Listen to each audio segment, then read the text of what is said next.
It's Mazzy here, and in these trying times, sometimes the world just needs a whack-a-mole. I know which mole I'd love to whack, and we know who that is. So this is whack-a-mole number 119. Again, if you're new to the channel, I have a lot of new subscribers. Whack-a-mole is when I randomly pull 5 LPs and just talk about them, chat them up a little bit.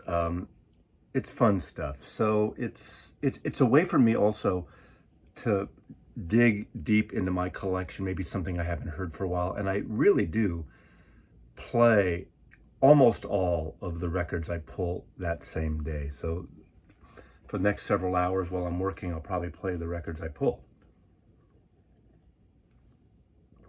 So let's do it. 5 random records. How about it? 1, 2, 3, 4,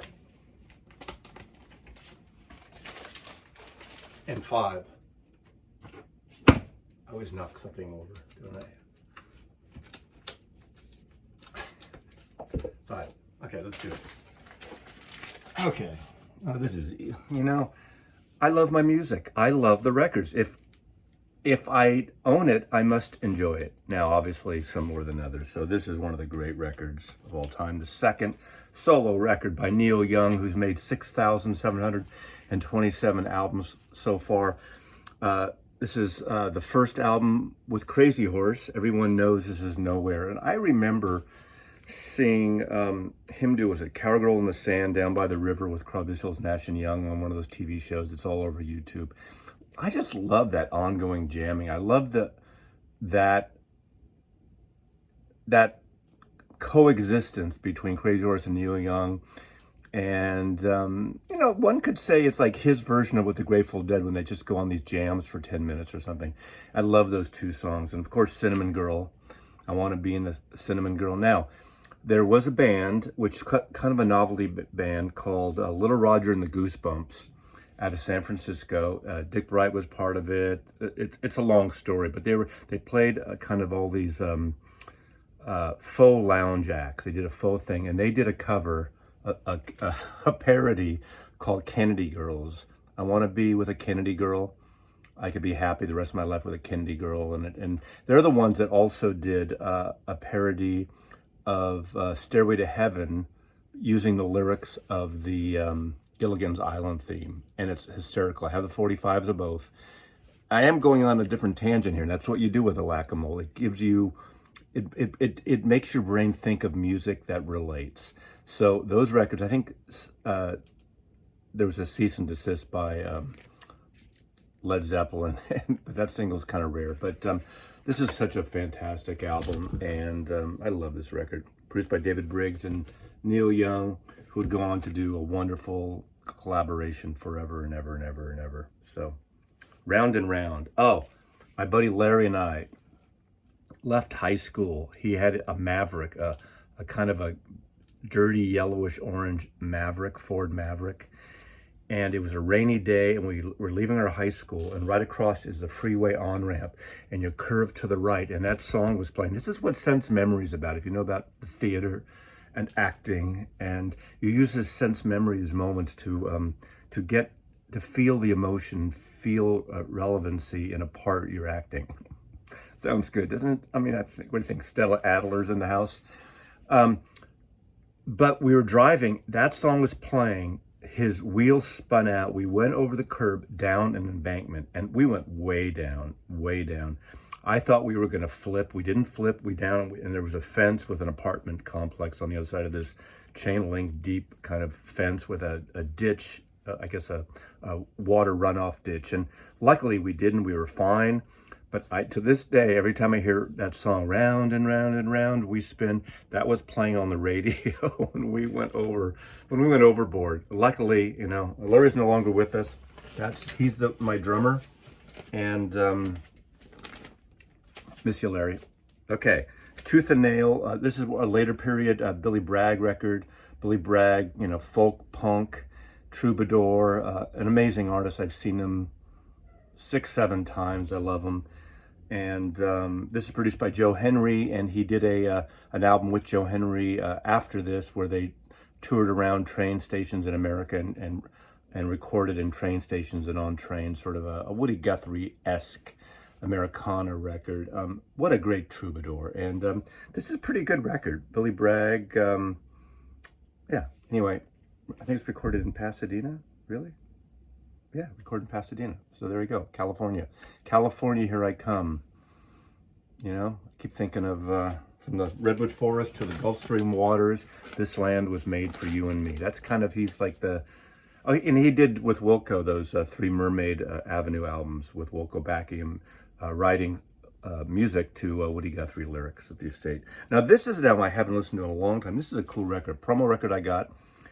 This is 1976. This is before, I worked for ABC Records, but not till 78. This is on ABC, but I was working in the record business and I got promos. This is Dirk Hamilton. I think I have 2 of his albums still. He's kind of a folky troubadour, not, I want to say a little Graham Parker-esque, but doesn't have that voice of Graham Parker. He's clever, he's fast. I remember just a great acoustic sound, the acoustic guitar recording of this record, Sweet Forever Waterfall. I don't remember specifically the albums, but I'm sure once I put this on, it'll come back to me. I probably haven't listened to this record in 15 years. And this is a menu, Dirk Hamilton. You can sing on the left or bark on the right. ABC Records, Dirk Hamilton. Whatever happened to Dirk Hamilton, I know not. ABC Records, 1976. So it's cool. This is where I love the whack-a-mole. It pulls me out something because I remember really enjoying playing this record, and I can't wait to play it with my new Hagel amp.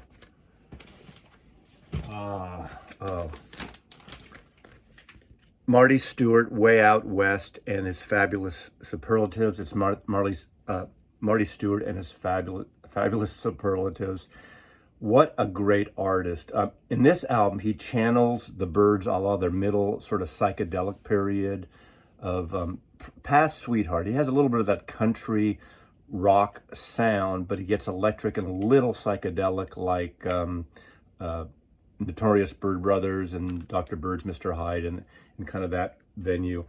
He came up working with the Earl Scruggs Band, as I recall, and what's great about him in terms of another Byrds collaboration is that he bought from the estate, from Clarence White's wife, the B-Bender Telecaster. Now, Clarence White, a great guitar player. I've talked about him many times on my channel. He was in the later half of the Byrds. He played a lot of great session work. What an amazing guitar player. And him and the drummer of the Byrds at the time, Gene Parsons, not Graham Parsons, Gene Parsons, Gene Parsons helped invent this thing to make him do a kind of string bending thing where you could play and twang, and you should Google it because it's a fascinating thing. And that original Telecaster with the B-Bender, it's called the B-Bender, that bends the strings to keep them in tune, and you guitar people know what I'm talking about.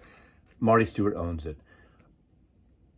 A show I missed, and I wish I could have seen it in, was it in 2018, they did a reunion tour, a small tour, and I think they only came as close as the Bay Area. They didn't come up to the Pacific Northwest.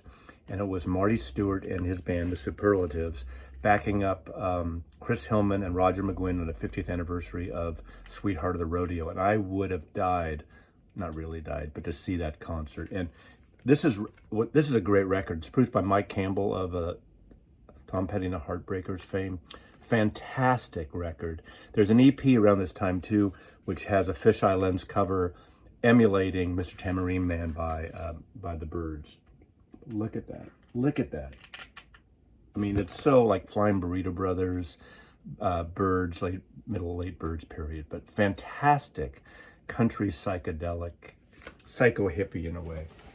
And lastly, a record that needs no introduction, and this is a Record Store Day version that I think it's just, oh no, this is a stereo reissue, okay, not the Record Store Day version of Saucer Full of Secrets by the fabulous Pink Floyd.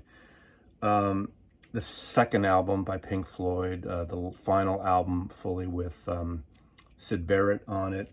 What a great record. I do have an original of this on Tower Records, original US copy, Tower Records. Totally different than Tower, of the Tower record store chain. Just happens to be a record label called Tower. Smaller label distributed by Capitol Records in the 60s. And I have a copy. My copy is probably around from probably 1969, 1970. So it's not an OG, but it's early. It's an early pressing. And obviously later everything kind of switched to Harvest, which was also part of Capitol EMI and all that kind of cool stuff. But fabulous record. That's it. We're under 11 minutes here. Whack-A-Mole number 119, I believe. And thanks for watching, and stay safe out there. And, you know, fuck Putin. Mazzy loves you. Mazzy loves you. Some of you.